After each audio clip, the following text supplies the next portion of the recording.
एक कारोबारी की शादी को लगभग 15 साल का समय बीत जाता है, लेकिन उसको सिर्फ बेटियां ही पैदा होती हैं, 2 बेटियां। उसकी पत्नी चाहती थी कि एक बेटा पैदा हो जाए तो ये पूरा परिवार हो जाएगा।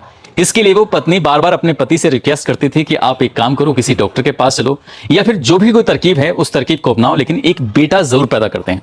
इसके लिए दोनों में काफी कोशिश रहती थी, लेकिन पति था कि वो अपने कारोबार पर ध्यान देता था और पत्नी की कोशिश थी कि उसको बेटा पैदा हो जाए। इसके लिए जब पति ने तैयार नहीं हुआ तो उस महिला ने अपने मुंह बोले भाई के पास जाती है, उससे कहती है कि तुम ही मुझे एक बेटा पैदा करके दे दो तो शायद ये परिवार पूरा हो जाएगा। दोनों फिर साथ साथ रहने लगते हैं और जब भी मौका मिलता था तब वो मुंह बोले भाई के साथ इंटीमेट हो जाया करती थी, उसके साथ शारीरिक संबंध बनाया करती थी। इसी बीच में उसको लगता है कि सोशल मीडिया पर भी एक्टिव हुआ जाए तो कितना बढ़िया रहेगा। उसने अपने मुंह बोले भाई के साथ सोशल मीडिया के लिए कई रील बना दी। उन्हीं में से एक रील वायरल हो जाती है और वो रील इतनी वायरल होती है कि वो पति के पास ही पहुंच जाती है। पति को यह बात अच्छी नहीं लगती। वो कहता है कि जो तुम्हारा मुंह बोला भाई है उसके साथ तुम्हारे कुछ संबंध अच्छे नहीं लगते, इसलिए तुम उससे कभी मुलाकात मत करो, उससे बातचीत मत करो।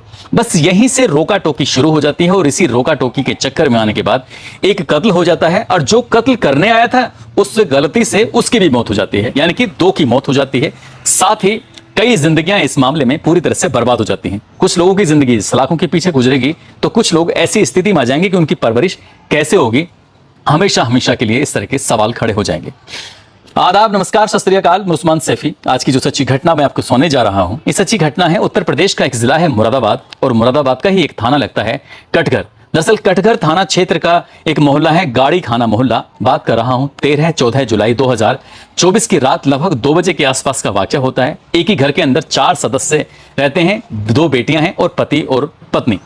जो एक बड़ी बेटी होती है साथ ही पत्नी होती है, वो जोर जोर से चीखने लगती हैं, चिल्लाने लगती हैं और उनकी कोशिश थी कि जब तक लोग उनके पास नहीं आ जाते तब तक वो चीखती ही रहती हैं, चिल्लाती रहती हैं।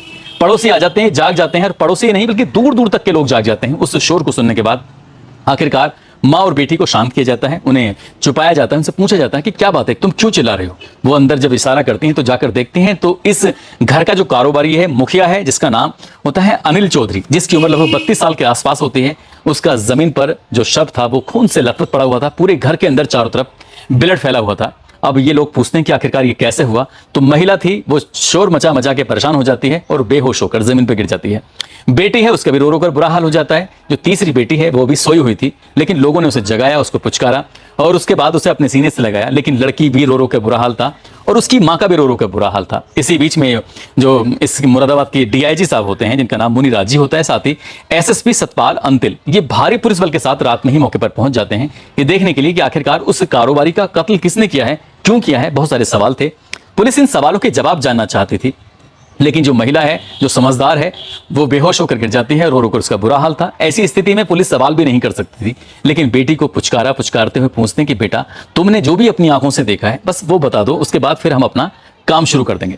इसके लिए 10 टीमें बनाई जाती हैं और 10 टीम बनाने के बाद एफआईआर भी दर्ज कराई जाती है। जब उस बच्ची से पूछा जाता है तो बेटी 13 साल की, जिसका नाम मानवी होता है, उसकी छोटी बहन का नाम नव्या होता है, जिसकी 8 साल के आसपास उम्र होती है।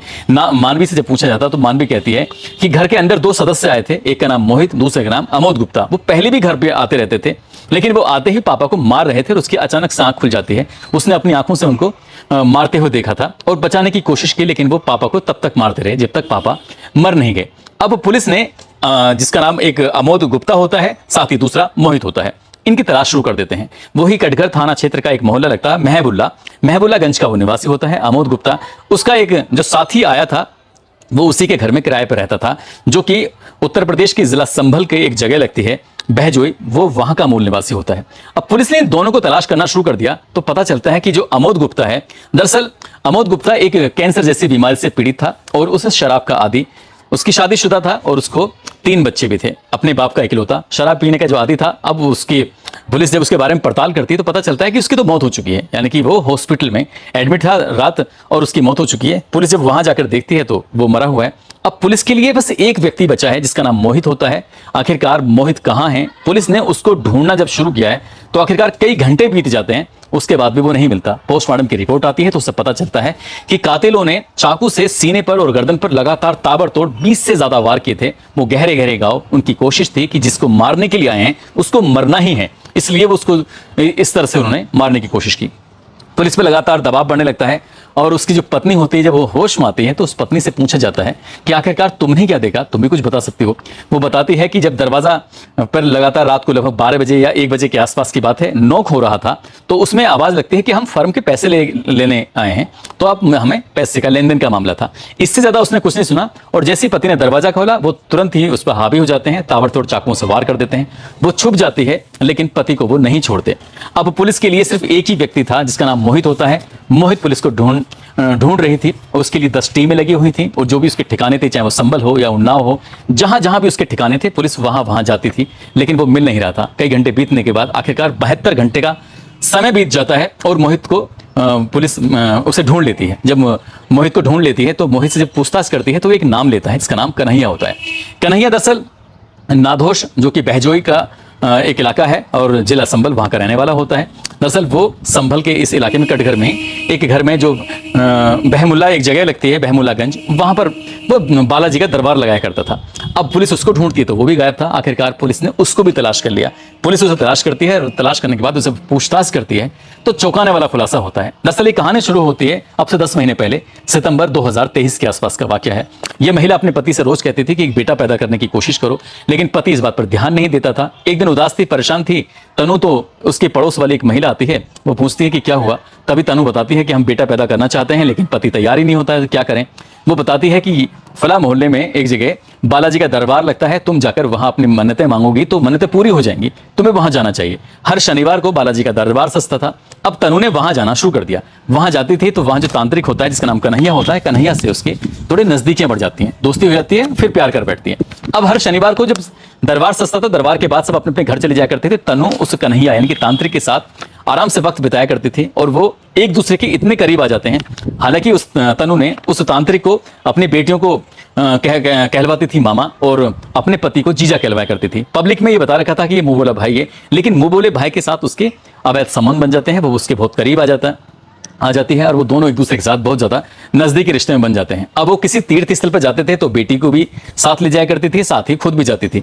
पता चलता है कि जहां रुकते थे वहां बेटियों को एक कमरा दिलाया करता था और खुद वो तांत्रिक के कमरे में जाकर आराम से सो जाया करती थी। जब जब कारोबारी किसी काम से बाहर चला जाया करता था तब तब ये तांत्रिक घर में आ जाया करता था। यानी कि उसको बस मौके चाहिए थे इस महिला के नजदीक आने की, क्योंकि उसने भरोसा दिलाया था कि जल्दी से एक बेटा पैदा करके तो जरूर देगा और इसके लिए वो तैयारी कर रहा था। लेकिन इसी बीच में इस महिला को लगता है कि सोशल मीडिया पर रील भी बनाई जाए। अब वो सोशल मीडिया पर रील बना देती है उस तांत्रिक के साथ, इसको वो मुंह बोला भाई बोलती थी। वो वायरल हो जाती है और पति को ये बात पता चल जाती है और पति को इस बात पर ऐतराज होता है। वो विरोध करता है और इसी विरोध के बीच में तनु अपने पति के कत्ल का पूरी प्लान बना लेती है और वो तांत्रिक से कहती है कि इसने करोड़ों रुपए की संपत्ति अर्जित कर ली है, यदि ये रास्ते से हट जाए तो ये संपत्ति मेरे हिस्से में आ जाएगी और हम तुम दोनों साथ रहेंगे। 2 बेटियां हैं और बेटा तुम पैदा कर ही दोगे, जिंदगी अच्छे से चलती रहेगी। इसके लिए उसने जो कन्हैया होता है उसको तैयार कर लेती है और कन्हैया से कहती है कि तुम कुछ भी करो और इसका कत्ल करवाओ। इसके लिए कन्हैया जो उसके 2 चेले होते हैं जिस घर में वो बालाजी का दरबार सजाया करता था, एक तो अमोद गुप्ता और साथ ही उसका खुद का जो चेला होता है मोहित, इन दोनों को तैयार करते हैं। 13 जुलाई 2024 की रात को तनु की तरफ से हरी झंडी मिल जाती है। अब कन्हैया इन 2 लड़कों को भेजता है अपने चेलों को और चाकू देकर कहता है कि इसको मार के ही आना है, क्योंकि तनु का जो आदेश था। वो घर जाते हैं, दरवाजा खुला हुआ था, इसमें कोई दिक्कत परेशानी नहीं हुई। उन्हें अंदर जाते हैं क्योंकि वो अब आराम से सोया हुआ था। जब रात 8:30 बजे उसने खाना खाया था तो तनु ने एक ऐसा कैप्सूल उसे खाने में दे दिया था जिसे खाते ही वो नशे में हो जाता है और विरोध करने की स्थिति में नहीं था। वो जाते इस पर ताबड़तोड़ वार कर देते हैं। जब मोहित और अमोद गुप्ता इस अनिल चौधरी को मार रहे थे तो इसी बीच में इस जिसका नाम अनिल चौधरी होता है, तो इसको मारते मारते इसकी बेटी जो बड़ी वाली होती है, जिसकी उम्र लगभग 13 साल के आसपास होती है, वो जाग जाती है और बेटी ने अपनी आंखों से उन दोनों को मारते हुए देखा। उसने विरोध किया और अपने पिता को बचाने की जब कोशिश की तो इसी बीच बचाव में जो अमोद का चाकू होता है वो खुद के ही हाथ पे लग जाता है, उसकी नस कट जाती है। वो वहां से जब भागता है तो घर में चारों तरफ ब्लड भी फैल जाता है। रास्ते में जाते हैं तो रास्ते में जाते जाते वो बेहोश हो जाता है और बेहोश होकर जमीन पर गिर जाता है। उसकी हालत को देख के मोहित भाग जाता है। वो सोचता है कि शायद वो कभी पकड़ा नहीं जाएगा। हालांकि जब तक लोगों को पता चलता है इस अमोद गुप्ता के बारे में तब तक उसका ब्लड काफी बह चुका था। उसको हॉस्पिटल में एडमिट करा जाता है, डॉक्टर उसको मृत घोषित कर देते हैं। और जब मोहित पकड़ा जाता है तो उसके बाद फिर कन्हैया और कन्हैया के बाद तनु और पूरे घटनाक्रम का खुलासा हो जाता है। इस पूरे घटनाक्रम में 2 लोगों की मौत हो जाती है, यानी कि एक का कत्ल होता है अनिल चौधरी का और जो एक मारने आया था अमोद गुप्ता वो खुद मारा जाता है। साथ ही जो पत्नी होती है और उसका जो प्रेमी होता है तांत्रिक और उसका चेला, ये तीनों जेल चले जाते हैं। और जो 2 बेटियां हैं उनकी परवरिश कैसे होगी, कौन उन्हें बड़े होकर सहारा देगा, ये एक सवाल है जो हमेशा बना रहेगा। और बेटियां इस घटना को लेकर शायद कभी भी भूल पाएंगी कि उनकी माँ ने कितना घिनौना अपराध किया है। शायद आगे की जिंदगी इसकी सलाखों के पीछे गुजरेगी। जो उसने करोड़ों रुपए संपत्ति अर्जित करने का लालच अपने अंदर देखा था, तांत्रिक के अंदर देखा था, वो शायद कभी पूरा भी नहीं हो पाएगा। दोस्तों, इस पूरे घटनाक्रम को सुनाने का उद्देश्य किसी को परेशान करना नहीं है, किसी का दिल दुखाना नहीं है, बल्कि आपको जागरूक करना है, आपको सचेत करना है, आपको बताना है, आपको जताना है कि झूठ की बुनियाद पर रखे हुए रिश्ते कभी कामयाब नहीं होते। जैसे कि तनु ने एक तांत्रिक से एक ऐसा रिश्ता कायम किया जिस रिश्ते पर लोग विश्वास करते हैं, जिस रिश्ते की दुहाई देते हैं, यानी कि उस तांत्रिक को अपना भाई बनाया और भाई से ही वो बेटा पैदा करने की जो घिनौनी उसने चाल चली थी, उसी से लग रहा था कि कुछ ना कुछ घिनौना आगे जरूर पाप होगा, और वही हो जाता है। 2 लोग मर जाते हैं, कई जिंदगी बर्बाद हो जाती है। इसलिए कभी भी ऐसे रिश्ते ना बनाएं जिससे क्या और रिश्तों की जो मटिया मेट हो जाए। इसलिए दोस्तों, आप सब लोग अपना ख्याल रखें, सुरक्षित रहें। जय हिंद, जय भारत।